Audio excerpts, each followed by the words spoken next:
જય ભોળાનાથ મિત્રો, આજે છે 22 ઓગસ્ટ અને અમારે 2 દિવસથી ખેતર બારા પાણી કાઢે છે. વરસાદ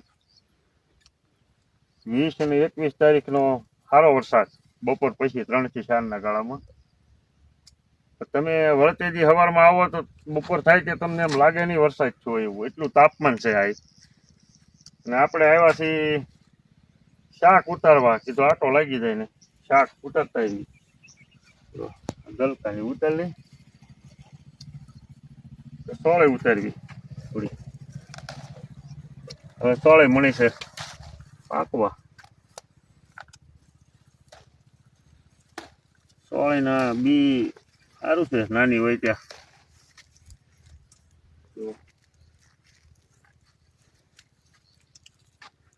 ને મરસીમાં હવે ઉકળ આવવાની જારી લાગે છે.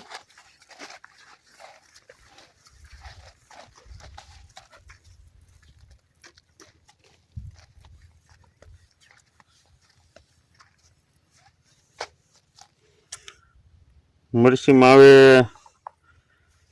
સીપ વધારે પડતી આવશે એવું લાગે છે, કારણ કે આમનું જોતા એમ લાગે ખેતર રાતું થવા મળ્યું છે. જો પાંદડા છે ને 2 દિવસમાં તો આમ તો ઝીણા ઝીણા કરી નાખ્યા, એટલે થ્રીપનો એટેક વધારે હોય. અને આ ગરમી છે એટલે થ્રીપનો એટેક આવશે જ કે ટાઈમ મળે એટલે રાઉન્ડ દવાનો લઈ લેવાનો હવે, કારણ કે હવે આ બગડ્યા પછી કોઈ વચ્ચે સારી થાય નહીં. હાલો શાક ઉતારી લઈ. તો મિત્રો, આ છે વાલોર. અને આ જ્યાં બકાલું થતું હોય ત્યાં તો હોવાતી જ હોય, એ લોકોને તો પૂરેપૂરવાનો અનુભવ હોય, પણ આપણા વિસ્તારમાં નથી હોવાતી. આ વાલોરની ખાસિયત એ છે કે આને 2 મહિનામાં વાલોર થઈ જાય.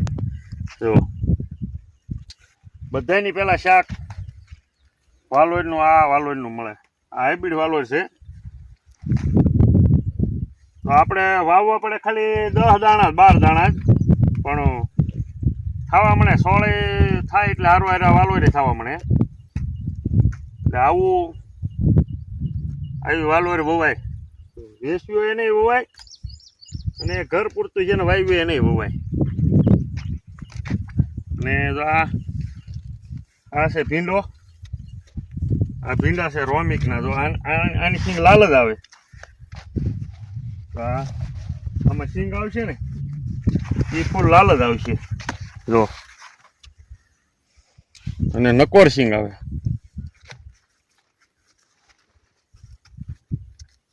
જો આ ભીંડા. હવે આપણે વાલોરની પેલા છોડવા પૂરા કરી દઈ, પછી બીજું શાક ઉતારવી. તો મિત્રો, આ છે તુરિયા.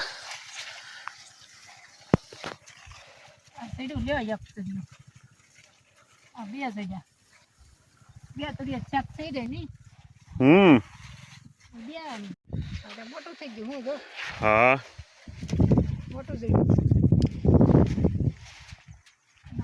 દેખાય નહીં.